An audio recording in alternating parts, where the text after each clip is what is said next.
Welcome to the Martial Arts with Jake podcast. Hear from the best martial artists and combat sports athletes from around the world. Don't forget to like and subscribe, and I hope you enjoy today's episode. Yes, guys, welcome to another episode of the Martial Arts with Jake podcast. Today I'm delighted to be joined by a three-time World Muay Thai Champion, Ognjen. Welcome to the podcast. Thank you. Thanks for having me. And congratulations on your win yesterday at Lumpini Stadium. It was a devastating elbow finish. How did it all feel? It felt great. I think it was actually the knees. The elbow was just like just a touch at the end, but I think it was the knees that were finishing him. Yeah, lovely stuff.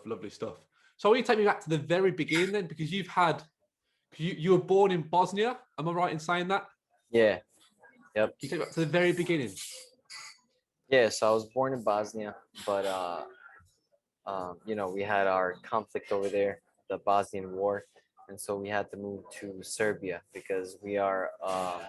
It's very difficult and long to explain, but I'll just put it this way: there's three ethnic groups, main groups in Yugoslavia before it broke up, and you had Christian Orthodox, Christian Catholic, and then Muslims. And so I'm a Christian Orthodox, which is predominantly Serb population, but there's Christian Orthodox that can live in Croatia or Bosnia, and you're still considered a Serbian. So I'm considered a Serbian, even though I was born in Bosnia. And so when the war started in Bosnia, we had to flee Bosnia because we didn't know what was going to happen to us, and we were on the last bus out of Bosnia before sanctions were imposed and roadblocks were put up. So we were fortunate, one of the fortunate ones to still be okay and safe. And when we got to Serbia, it was a difficult 3 years of our lives. There was no jobs at that time. The inflation was the highest that it ever was in the entire world. Like 2 billion dinars would get you a loaf of bread. So, it was rough times. My father was in America at that time, working with his brother as a construction worker, and he was able to send us money, and we were doing okay as far as that goes. And he was playing the immigration lottery in America, and he won, and that's how he came to America. That's insane. Do you think the hardships that you faced so early on in your life kind of gave you that mentality to succeed? I question that often, and I'm not sure. I really don't know. I think it was just me looking at how my parents dealt with the situation, and no matter how hard things got, they never quit, and they always just proceeded forward, and they always showed their best face in front of me and my sister. They never made it seem like we were doing bad, even though we were. There was no question about it. It was a very difficult time during those years, and I think that was what solidified this type of mentality that I have now. So I can't really say if that was what really put me in this position to think this way. Yeah. So what inspired you to take up martial arts? Was it when you were in the States that you started? Yeah, I was always a wild kid. Even when I was in Bosnia and Serbia, and I was always like fighting and hitting stuff and playing with guns and things like that. And so I think I just needed an outlet to get all my energy out. So when I came to America, when I was in about seventh grade, I just started watching a lot of boxing, and at that time, I didn't have friends. It was like up until seventh grade, I didn't have many friends. Actually, I never really went out to hang out or anything like that. My parents were afraid to let me go out, and because we didn't know anything. The only thing we knew about America is what we saw on the TVs and the movies. And what do you see in the movies? It was always about violence and things like that in America. So so I never really had too many friends, so I had to figure out a way how to entertain myself. So I did a lot of my artwork and drawing and stuff like that. That was something that I spent a lot of time doing. And then, when I came into seventh grade, about that time, that's when I started watching a lot of boxing fights. And I asked my parents if I can be a boxer, and they said absolutely not. We didn't bring you to this country, to fight for money. You're gonna go to school and potentially be a lawyer or a doctor, whatever what every parent says, from that generation. And so then I said, okay, if I can't be a boxer, then let me do like karate or something, because there's no uh, shots to the head. And also, when I was telling you that I was a wild kid, I had like 3 concussions or something like that. When I was like 3, 4 years old, I split my head a couple of times just doing wild stuff. So they didn't want me to take all that unnecessary damage. So they let me do Taekwondo, and I did Taekwondo for about 4 years, and I got my black belt at 18. But throughout that whole time, I knew that's not what I wanted to do, and it wasn't realistic for me as a fight art. Because I was watching a lot of boxing and kickboxing, I knew what a real fighting art looks like. And so at 18, I saw Muay Thai for the first time on TV, and that was it. I just knew I wanted to do that because it was completely different the way it looked from boxing and kickboxing, the way the fighters behaved in the ring, the way how calm they were, and how balanced they were, and how strong they looked.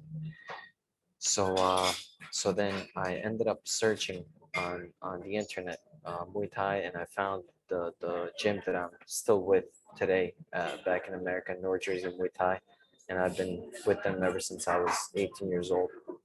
That's insane. So who were those early inspirations for you? Like, what fighters at that time inspired you to take up? I know you said the boxing early Uh, on, and then the Muay Thai fighters. So who were them inspirational fighters that kind of you saw on the I TV and think you thought, that's it? Yeah, I think mainly it was Buakaw. That's when he was at the height of his career at Max Muay Thai. I mean, at uh, at the Japanese organization, not Max Muay Thai. And so I liked watching him a lot, and the way he threw his left kick, and the way he used his teeth, and I just basically copied his moves. I watched a lot of him, and then I watched a lot of other fights. There was this one Thai grocery that my coach told me about. And they would just have like a wall full of cassette tapes of just fights from like Wimpany and whatever other shows that they had. So I would just go every week, and I would buy like a few cassette tapes, and I would watch those. And then next week I would do the same thing. So I just kept watching actual Thai fighters from Thailand. And so that this type of style was embedded in me since I started. Yeah. And so I think that was like the combination of how I got my style and the fighters that influenced me. And what was the early training sessions like when you first started Thai? Kind of did you get the bug straight away for it as soon as you stepped in the gym? Yeah, I mean, I knew exactly what I wanted to do. The first time I stepped in the ring, I wanted to be a fighter. There was no question about that. So my whole time I was working to that goal. The only problem that I had was my parents, because they didn't know at the time that I started training Muay Thai. And when I finally told them that I did, they were extremely angry, and my father was very upset. But I reassured him that I wasn't going to fight, and that I'm just going to be training. But of course, I was going to fight. I just needed to figure out a way how I'm going to manifest a lie good enough so they don't find out as I'm still living with them. And so 2 years passed by, and of course, I mean, I wanted to fight after like a year. And so 2 years passed by, and finally I got to fight, and I kept that away from them. And for years, they had no clue that I was fighting, until one day one of my fights showed up on YouTube, and I was very careful with having my fights and pictures and stuff like that pop up on the internet, because I couldn't have my parents find out about it. So one day, one of my fights ends up on YouTube, and one of my cousins from England, actually, he saw it, called up my dad, and told him right away about the fight. And me and my father didn't talk for like 4 months. and we're living in the same house at that time, and so we're passing by each other like we're ghosts. We don't exist, you know. And then after 4 months, things kind of like boiled down because he's got an ego, I got an ego. I'm not gonna talk to him. He's not gonna talk to me. So somehow we just eventually began interacting again, but we never brought anything up because we knew what was going to happen if we did. We're just going to not talk again. So it was kind of like they knew what I was doing, but we just left it alone, you know. And so I continued my amateur career for another couple of years, and finally I turned pro, and I sat both of my parents down. It was on our Christmas, which is January 7th, the Orthodox Christmas. Sat both of them down, and I told them, and I was dead serious. And I told them both that if you're not gonna support me from this day on, going forward, because this is something that I'm obviously doing. It's not like a fluke, It's not something that I'm just messing around with. This is my profession now. If you're not going to support me, then today is the last day that you're ever going to see me.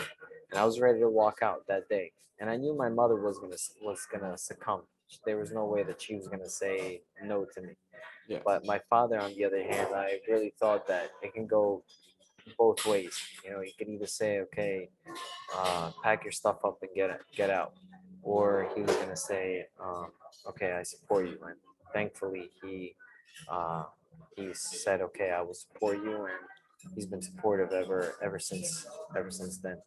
Have your parents been coming? Have they seen you fight in person now? Are they like proud of your My accomplishments? father, yeah, my father. Oh yeah, they're extremely proud. But my father has watched me fight when I'm fighting, locally. But my mother has never seen any of my fights. She refuses to. Yeah, my mom's the same with me. My mom will never come and see me compete. Yeah, Dad yeah, will. Dad's very supportive of it. yeah. They're both supportive. Mom will never come and see me compete though. Right, So, right. did you balance? How did you find balancing college? I know you're a graphic designer as well, and if you want to plug that, feel free. Your Instagram page for it. Yeah, So, how yeah. did you find? Topicreative.com. Superb. How did you find balancing becoming a high-level pro athlete at the same time as balancing college? You just do it. That's Yeah, it. There's no figuring it out. You just do it.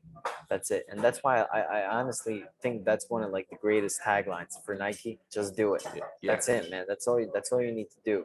And if you're passionate about something, you will figure it out. There's no way around it. And that's a good way to find out if you are truly passionate about something.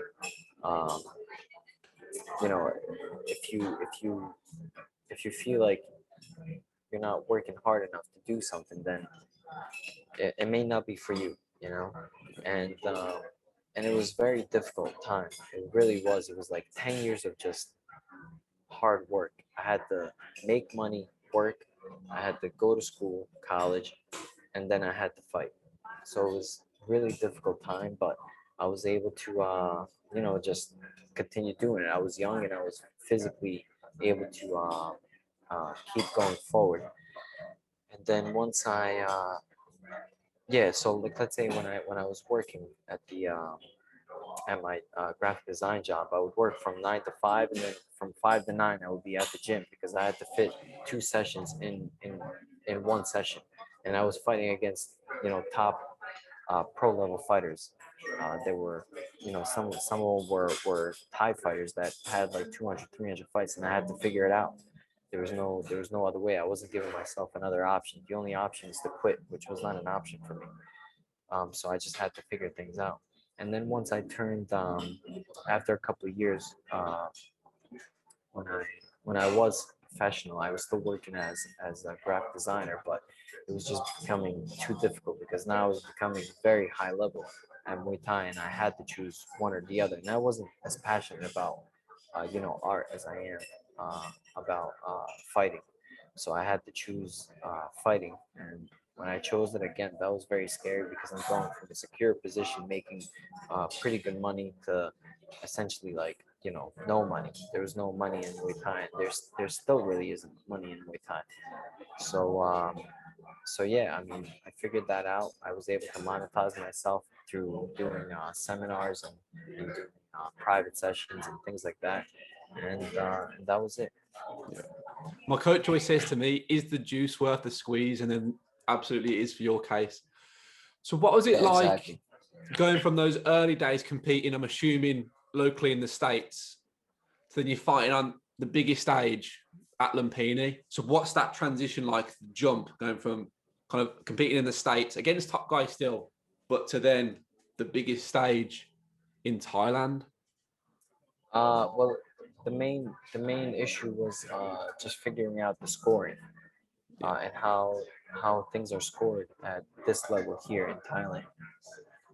I remember the first time I came here, and I would go watch the fights, and I would score them mentally, and I got every single one wrong, you know. And now, now I'm completely opposite. Now when I go back home and score the fights, I'm completely wrong.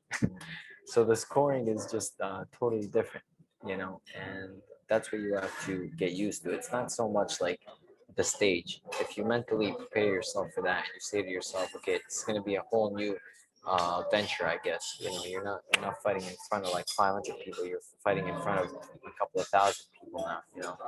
Uh, then you should be okay mentally because you're preparing yourself for that.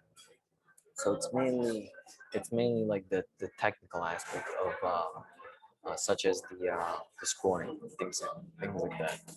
What are those scoring differences from in like the States to Thailand? Oh man, I mean, huge. There's so many of them. From small little minute details such as, let's say, like a round ends and a fighter goes back and he's like panting and he's tired and he's like slouching and he's sitting down into his corner. In America, nobody cares. As long as you come out into the next round and you do well, then you're okay. Here, if you do that, you could be losing on the judge's scorecard if you show that you're like a negative position, such as that. So, I mean, there's so many different little minute details, from like body positioning, to holding on to the ropes here in Thailand. There's too many things. In the States, is punches scored a lot higher compared to in Thailand? So I know it's a lot of kicks that Yeah. are scored a lot. Well, I think in America and even around the world, I think they're getting better now with scoring. Like when I was Yeah. fighting for a lion fight, they were always pretty good about the scoring. Because they had Kansak, who's a Thai, and then they had Koban judging the fights as well. So they were pretty good about the scoring. Um, but every once in a while, you'd get a judge that just sees it completely different. And yeah, like those judges are probably coming from like a kickboxing background or boxing background where they're scoring mainly hands, higher hands. When did you first go out to Thailand to train? And was it a bit of a culture shock to you when you first had your, I don't know, when you had like a first ever training camp or experience training in Thailand? Yeah, it was definitely a culture shock, like from the food to the way the people interacted, and there were some similarities between the way the Thais think and then the way the Serbs think, and that was different from the way Americans think. So there were some similarities like that I saw as well. But yeah, like the food was like so different, and now I love spicy food because I'm so Yeah. used to eating spicy food here. But before I hated it. I mean, I was just like trying to look for a burger spot with the first time I came. Um, so yeah, I think it was pretty much that. Yeah. How about the training schedule? Because I know because of the heat, you're up early, runs, you're training 2, 3 times a day. How was that kind of going from, I'm assuming, training just in the evenings when you're in the States, Yeah. to training like a full-time Thai fighter? Yeah, again, it's still okay because this is the only thing that you're doing. So Yeah. you work out early and then you eat something and then you go back to sleep. You have to sleep. If you don't sleep, you have no energy for the next training session. So that's what makes it okay because you get that rest as well.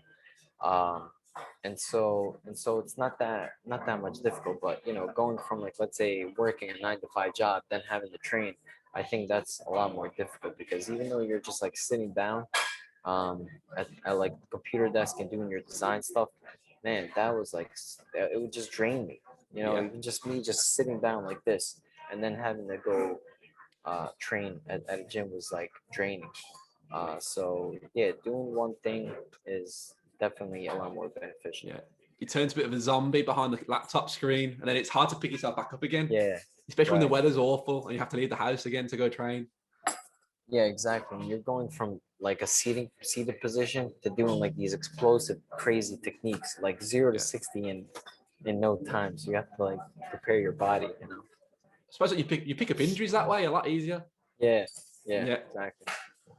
So when did you first realize that you were, because there's levels to it, isn't there? When did you first realize that you're on this level? Because I'm looking at your resume and you've fought some top names and you've beaten some top names. I mean, you've fought Saenchai, you've beat Rungavi. What's it like then knowing, okay, all this hard work has gotten me to this level?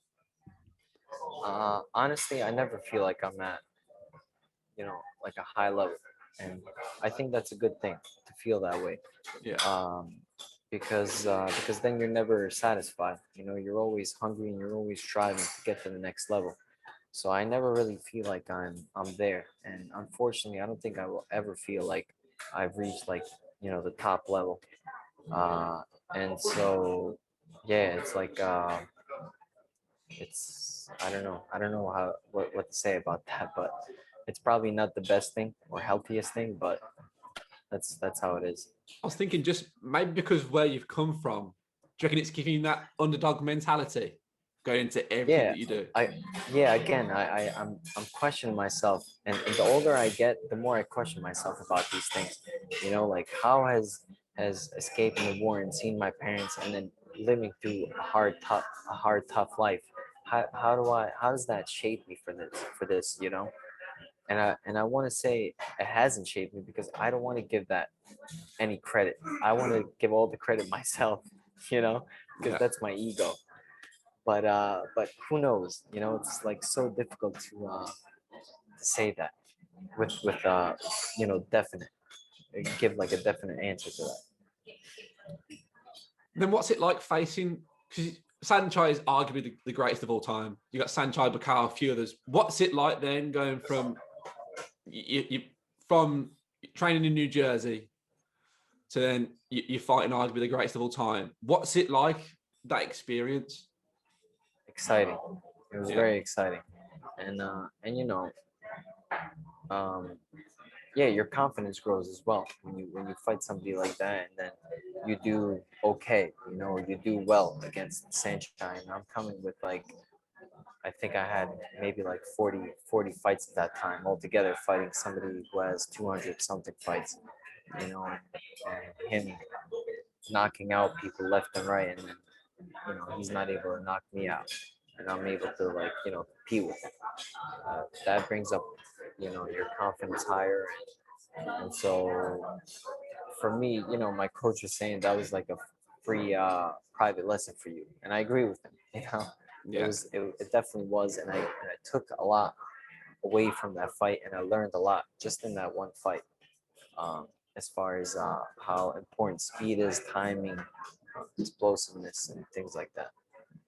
What do you think makes Sanchez so special? It's like the intricate details that he does that kind of take him that level above. Yeah, it's those things, timing, fakes, feints. Those are the things that are going to set you apart from everybody else. And just staying relaxed, um, staying relaxed under pressure. I think that's a huge part of it as well. Yeah. Like I said, it's crazy because he's had what, like that was like your 40th fight, and he's on 300. I'm sorry, you cut off. There we Say go. that again. I mean, it's like it said, it's crazy because you like that was like your 40th or so fight, and now he's on 350 plus maybe. So Yeah. you know what I mean? Like they've been fighting since they were kids. Yeah, exactly. Since they were 9 years old, and that's why, that's what I was saying when I started when I was 18. I knew I was very far behind, so I had to like almost cheat in order to get to this level quickly enough. And I only still have 60 fights under my belt, and I'm still able to compete with these guys that have 200 fights.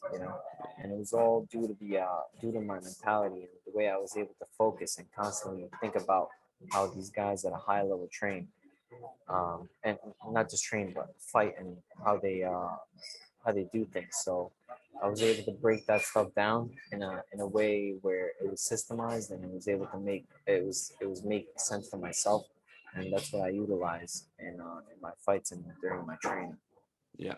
So what does a fight camp look like for yourself? Um, it's brutal, man. Here in Thailand, it's so difficult because you're. I think like all of us fighters are overtrained here because they still have that old school mentality of the more you do, the better. And I remember when I had that mentality too, you know, just right before Saenchai's fight. So that was like 2016. That's when I ended up changing my mentality. We got a strength and conditioning coach, and he was able to explain things to me, the way the body works, um, and for me it was so difficult to do that transition. But once I did, now it's like difficult to go back to working extremely hard and not smart. You know, before I Yeah. was just working hard, not smart. Now I'm working hard and smart, especially at my age. I'm 35 now, so I have to, even though I feel great, I still have to be careful with how much output I have because I know my body's not the same as it was before. And so, so here, yeah, I think there has needs to be some changes done to the way we train um, because of that. And you know, we get up at 5:30 in the morning. We do our run, which is 10 kilometers. That's about an hour. Then we come back to the gym. We hit the bag, sometimes spar, and then if you have a fight coming up, then you do like 3 to 4 rounds. Then you go home, you eat, you sleep, wake up, you start training again around 3 p.m. And then we do like a warm up run, come back, you can jump rope, you hit the bag again, then you do pad work. And if you have a fight coming up, and pad work is like 9 rounds, sometimes 10 rounds for 4 minutes, and it's so brutal, man. I mean, just thinking about it now, I'm getting anxiety just knowing that I have to restart all this process next week. And so after the pad work, we do clinching 30 to 45 minutes. Once in a week, we do an hour. And then about 2, 3 times per week, we do boxing sparring, and then also sometimes regular sparring as well. And then that's pretty much our program as far as training goes. Is the sparring hard sparring? Is it quite play? When we do boxing sparring, yes, it's hard sparring, but we're boxing with 18-ounce gloves, so it's, you know, it's not as bad. I mean, I guess I can't say it's not as bad because I've gotten hit hard during sparring even with 18-ounce gloves. So it's probably still not good for us for the brain, but you know, it's less I guess physical injury, you know, hitting like bone on bone, something like that. So when we do like regular Muay Thai sparring, it's very light. Then you're just working on technique and timing. But when we box spar, it's hard. What do you think separates world champions from kind of just not say regular fighters, 'cause that's quite disrespectful, but what do you think separates the world champions from the rest? Because I know you said just you fought this weekend, you haven't given yourself a couple of days off, and then you're back to Yeah, it again. And like you said, it's that anxiety to go through that horrible yeah, training camp. Do you think it's the mental aspect that separates the rest? 100%. It's part of it is a mental aspect, and there's definitely some technical aspects as well. Because you know, if somebody doesn't have the experience that your opponent does, then of course the opponent's gonna win no matter how hard you try. It's just something that you cannot fake. As much as I've tried to fake it as well, you know, and it's helped me a little bit through those things that I was telling you about timing, fakes, and feints. But it can only help you so much. You know, experiences is still what's that saying? Experience is the mother of all learning, or something like that. Yeah. Yeah, something like that. So I mean, that's true. But other thing, the mental aspect is, again, that's extremely important also. You know, and not letting anything outside influence you, and you just believing in yourself and being able to overcome difficult situations, and uh, you know, not giving in to what you're body naturally wants to do, which is run away from high pressure situations, because Yeah. that's how you survive. And we're meant to survive and thrive. We're not meant to be put in put inside of a ring and to fight another human. But if you can overcome those things, then that's I think those are some qualities of a champion. And what was the feeling like when you first won your first ever world title? What was that feeling of accomplishment like for yourself? Um, the first world title. Let me see when that was. Yeah, it was a good feeling, but I don't know. I wasn't like fulfilled. It was a good feeling, but there was just something missing, and I feel like I felt like that with every title. Because I think as soon as you get that title, you already achieved that accomplishment that you wanted. Now you're automatically on to the next accomplishment that you want to do. So there's always like some kind of like emptiness, and I think it Yeah. goes back to that feeling of that you're never going to be satisfied. If you're this type of person that I am, and there's plenty of us out there. There's a lot of people out there who will never be satisfied with what they achieve. They always want more, and I think that's great. Because I'm never going to get bored like that. Is that what keeps you motivated now then? Because like I said, I you're think a so. three-time Yeah, champion and you're yeah, I 35 think now. so. So is that what keeps you Right. motivated? Yeah, I really think that's what it is, because I'm always feeling like I'm learning something new, and then it's like a drug. I want more of that drug. I want to inject as much as I can into my veins, and so you want to keep learning, and then you figure out something else. And I mean, I've been in this sport for I think 16 years now, since I started training, and there's still like some of these things that just like end up clicking. It's like something as Yeah. simple as a low kick, and you're like, oh, I never noticed that before, Yeah. after 16 years. So I think that's what it is. That's the crazy thing about Thai because it's the art of 8 limbs, but there are Right. so many intricate details that go into like clinch, low Yeah. kick. There's so many different Yeah. feints, like you've said. Is that the kind of level difference you get, kind of like you see again at that level, those little details? Yeah. The small little details. Absolutely.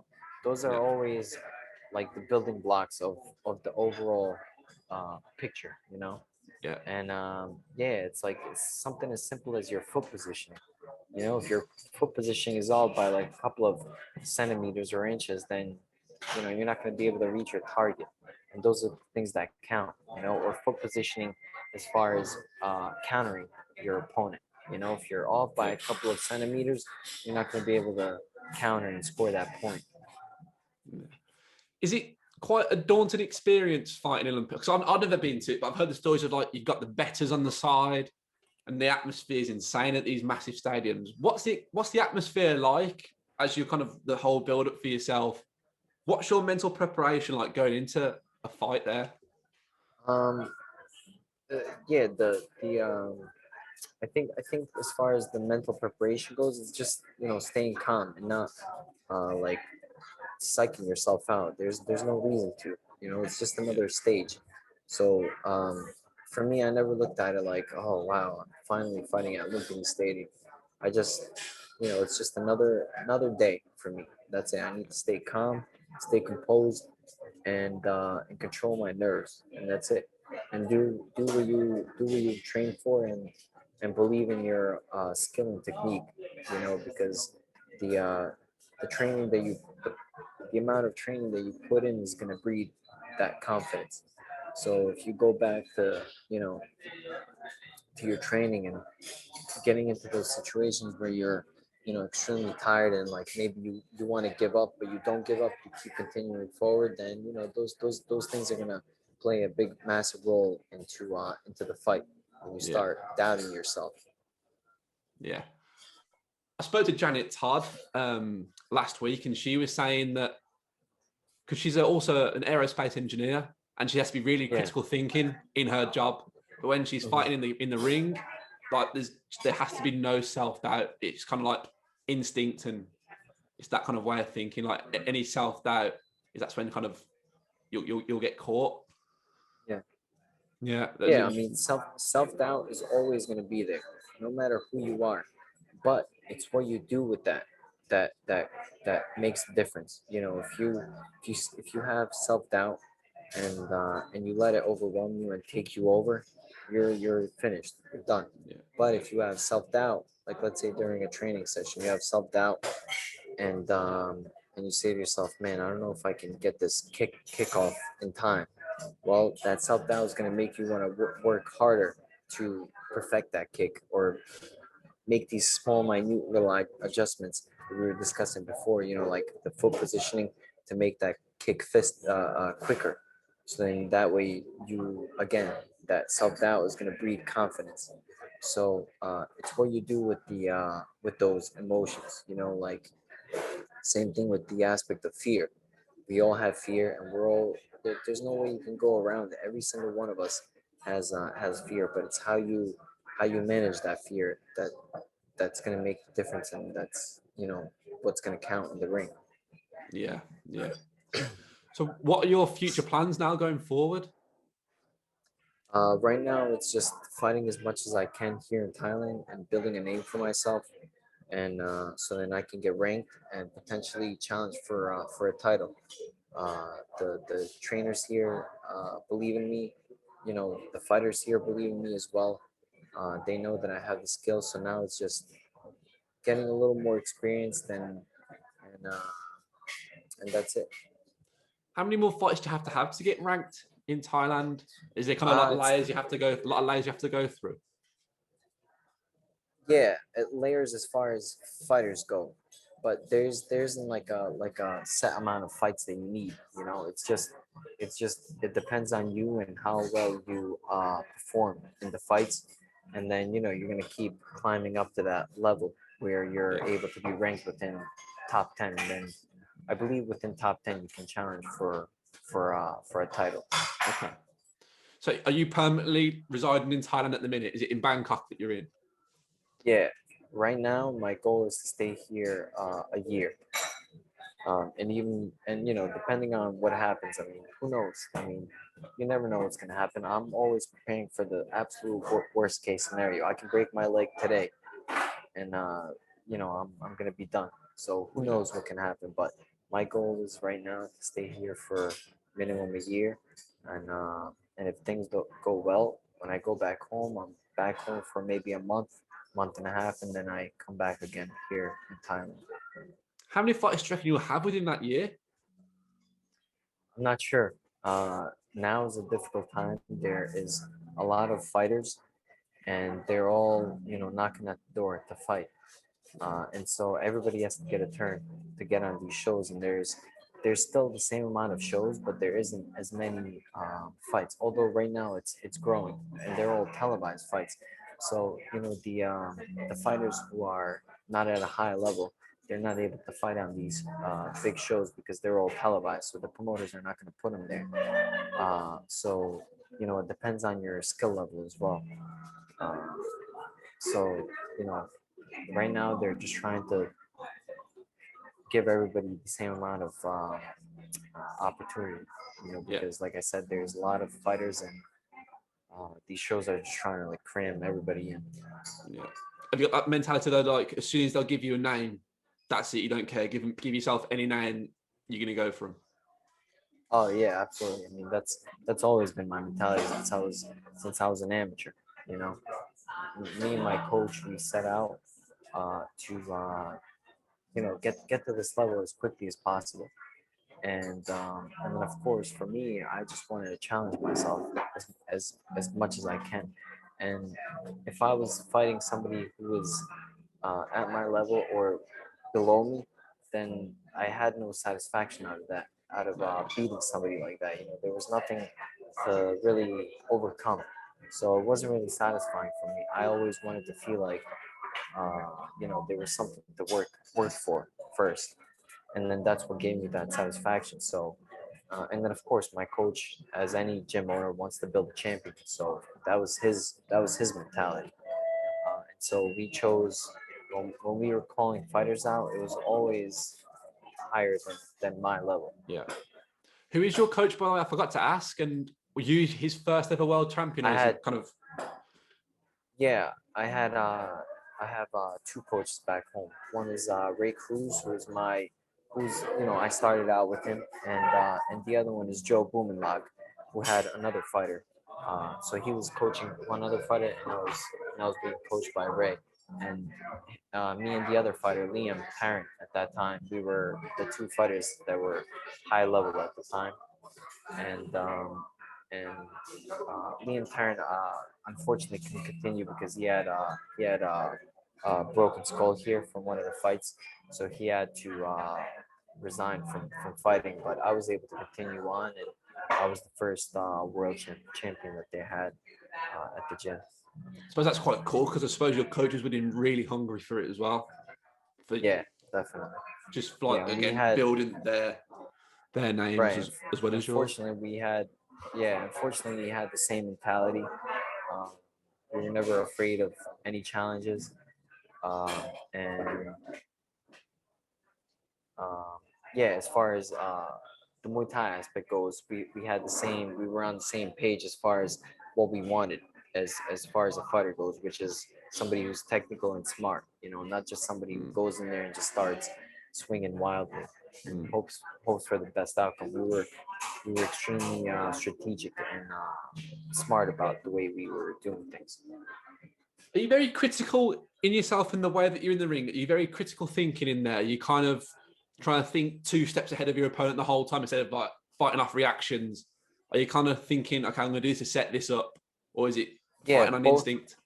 Or a bit of both both? things are happening. Yeah, both things are happening. Sometimes if you take like a hit and you've been practicing how to react off that hit, then you're gonna instantly react the way you've been practicing. Then there's other times where you're like trying to think like, okay, I can't get this low kick in there. He keeps blocking my low kick, and I can't continue damaging my shin. What can I do to get around that? And then you set traps or fakes in order to score that point. So there's two things happen. Yeah. Have you seen the Sherlock Holmes movie when he's there and he sets it up in his mind what he's going to do? Have you seen it with Robert Downey Jr.? It's a good film and it's a funny scene. He's fighting and you kind of see it in slow motion, sets up in his head, then he pulls off and does it. I wonder if it's a little bit like that. So I've finished my interviews on this one final question.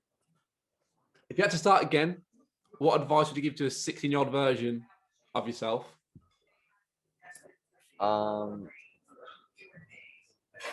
Man, I don't think I would change anything. Even though if I started earlier, 100% I would have way more world championships, and I'd be at a whole different level. But I don't know. I just don't think I would do anything to change anything. As hard as this road was, and as difficult as things were, I'm okay with the way I've progressed in this sport. Yeah, that's interesting because a lot of people everyone I've interviewed so far has never said that all of them would have always have changed something or added on something on a little bit. So that's really interesting to hear. Yeah, you know why? Because I've never had any regrets about anything that I've done because I've been so critical and meticulous about making decisions in everything that I've done in my life, from choosing the college, choosing the profession that I wanted to do in college. I mean, I would think about uh, things for months on end before I would make a final decision and choice. And so even in my fights, I've never had any regrets in any of my fights. Um, Here, for example, my coaches have told me plenty of times not to take on specific fights because of weight differences. The guys were like cutting down a lot of weight, but I didn't care. I just wanted to fight. I was in a different mental space. I needed to fight. I wasn't getting any fights at my weight, and I needed to do this. Even though I lost those fights, I still have no regrets. I don't regret not listening to my coaches. This is something that I wanted to do, and that's it. It probably molded me into the person that I am now. So I honestly have zero regrets about anything in my life. I suppose those tough fights that you take that kind of go against your coaches, kind of what they want. It's that win or learn, isn't it? And those Yeah. like the lessons you learn from those fights, like Saenchai, they help get you to that next level. Yeah, and I think that's like even as personality, I've been always like that. You know, my parents would tell me not to do something, but no, I'm gonna do it no matter what. Yeah. Even though I know I'm wrong. And look, I'll admit, my coaches were right. I knew I was wrong. And not only my coaches in America were telling me these things, but the coaches here in Thailand were telling me the same thing. For example, the one championship fights, you know, I was fighting in this weight category that I shouldn't be in. I should have been in a much lower weight category. And my coaches in America told me this before I started. And my coaches here in Thailand have told me the same thing. But I nope. I need to learn for myself.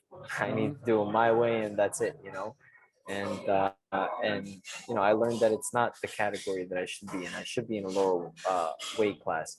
But again, I don't regret having those losses on my record because of that.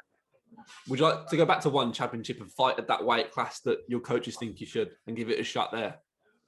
Um, I would, but not right now because right now I'm specifically focused on fighting here in the stadiums, and and there's just a lot of things that I don't like as far as one championship goes. Number one, it's fighting with smaller gloves, so the injuries are much higher. I mean, both the times that I fought with those small gloves, I damaged my hands, and then I'm also afraid of getting like eye pokes. You know, something so simple as that because I only have one working eye. This one is useless because I have astigmatism. So my depth perception is off and everything's blurry on this left eye. So if this eye gets damaged, then I have nothing. So I'm so scared about getting injuries like that. And then, you know, I don't like 3 round fights. I like 5 round fights. Uh, and then the rules aren't the same. So there's a lot of things that I don't like about it. But you know, one championship is going to be there for years to come. But this ability for me to be able to fight against the Thais and perform at this level here in Thailand is this is it. This is my last stop. So I have to dedicate myself here in Thailand. And not only that, but that's been my ultimate goal. I think like even subconsciously from watching those videotapes that I was telling you that I would buy from the groceries, you know. I mean, that's I am there right now. And there might be a kid now that's buying maybe these DVDs or whatever he's buying and he's watching me fight and he's like 15, 16 years old and he's watching me fights in Thailand and he's saying, man, I want to be like that kid. You know, that was me. And I was saying that when I was that age, 18 years old, I want to be like these guys. So, you know, that's pretty much been my ultimate goal, whether it's been like subconscious or conscious. That's quite cool. So I heard you say at the start when your inspirations was Bacau. Have you ever come across him? Have you met him? Uh, yeah, I have. I have met him before. What was that like for yourself? Again, as a fan, probably, was it just? I never really like. I was never really like a fanboy of anybody. You know, for me, it was just like I just saw him as messed up as it sounds. I just saw him as like an asset for me to learn. That's it. Yeah. You know, I'm not gonna like. I don't know you as a person. I don't need to know you as a person. I just like how you do things in the ring, and that's it. For me, it's just like business. I don't need to be friends with you. And I heard you say about your eye. Sorry, has that always been an injury for yourself, or like Yeah, how did you find training I was with that? born with that. I was born with that. I don't know. I mean, again, because I was born with that. I think I just everything is seen from this eye. This eye isn't really used at all. Um, Everything is just blurry, and like I said, the depth perception is off too. And in one of my fights, I had a really bad scare in one of my world championship fights that was in Mexico, and I thought my career was over. I was in maybe like third or fourth round, and I got hit with this really hard punch, and I think it was the third round. First of all, this kid like rocked me so hard that I think like my eye was like pointing this way because I was seeing double. that's how I felt. So I wasn't able to see anything because my eyes were like pointing this way. And then after that hit, I went back into the corner. I ended up blowing my nose, which you should never do in a fight because when you do that, your sinuses, I guess, like blow up because I got hit in this eye. It was already swelling, so this eye blew up even more. So now I only had the bad eye to look out through. So Jeez. I had like a small little sliver of light to see through. My coach was able to work on it with the ant swell, and he was able to get some of the swelling down. So I was able to see like a small little amount. But man, that was a scary time, and it was so, it was something hard to Yeah. overcome. And fortunately, I ended up knocking the guy out. I think it was in the fifth round, or it was a TKO, because I had no choice at the time. I to me it was like, man, I feel like this is my last fight. My career is over because I'm seeing like double, and I can't see anything from the side now. Um, so I was like, I'm going all out. I'm Yeah. going out. Like as they say on my what's that saying, on my shield or whatever. Yeah, get Then out on your shield. yeah, I'm going all out, man. And I ended up pulling out a knockout, and that was it. That's insane. So you knocked a guy out with Yeah, basically like no vision. yeah, That's insane. I suppose that's quite scary though, because I know every time you step into the ring, it is a risk. Like yeah. even like if the vision was perfect, but especially now having like one eye that's 100%, that is again the mentality for that is like another level. Yeah, it is, and I mean, I've known people that have gotten their corneas torn off, like from getting like toes caught from a Yeah, kick, and that's like such a small little thing. yeah. It's like the difference of you leaning back this much and this much, It's millimeters. and it's like, yeah, exactly, and it is scary, but Yeah, um, you know, just keep doing it. yeah. And the graphic design work that you're doing now, well, you've always done it. Is that a form of Yeah, escapism? Is that like some sort of form of escapism for yourself now? Is that like your no, not switch really. off? No, it's not a. I don't really look at things like that. For me, it's just another job.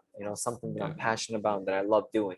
Again, I don't love that. I don't love design as much as I love um, Muay Thai and fighting. But this is something that I do still love, and I'm high level at it. I'm an award-winning graphic designer. I've been in published books. Uh, my logos have won awards, and I'm happy about that. Because I tried really hard to be at that level and good. This is yeah, not something that I was born with. I remember when I first started logo design, I was not good at all. You know, and eventually I started learning the principles of design, and I worked hard at it, and I got to this level. is the logo on your t-shirt designed by yourself? Yeah, Yeah, it's absolutely. gotta be in it. So what is your Yeah. form of escape? How do you escape from it all then? What is your form of escapism? Honestly, I don't think I have one. I think Yeah, Muay Thai is my form of escape. It's something that I love doing, and for me, I never feel like I need to take a vacation. If yeah, I take a vacation, it's like, yeah, because I want to see nice blue waters at the beach. Because I don't see that on a daily basis. But it's not like because I need to. You know, like for me now, I have a form of rest and escape because I'm resting. I'm gonna be resting for a week. You know, and then throughout that week, I just do my design. I go to a cafe such as this, and that's like an enjoyable time for me. yeah. You know? That's cool, man. You're living the dream, basically, though. That's nice. Yeah, You're doing something you're yeah, passionate about every single day. yeah. You can't, Exactly, man. yeah, Yep. unbelievable. So Yeah. where can people find yourself? They can contact me through my website, topicfight.com, and then all my social media is at Topic Fight, from Facebook to Instagram, and then of course my graphic design, topiccreative.com, and then social media, Topic Creative. Superb. Thanks so much for coming on today. I really appreciate your time and best luck with the upcoming fights. I look forward to following you again on your journey to becoming a Stadium World Tap Got it, Champion. man. That'd be awesome, man. Thank you as well. Appreciate Thank it. you. Take care. See you. I hope you enjoyed today's episode. Don't forget to hit the follow button. And if you're watching on YouTube, don't forget to like, subscribe, and hit the notifications button so you don't miss out on my latest episode. And for more martial arts content, follow me on Instagram, Facebook, and TikTok. Just follow @martialartswithjake.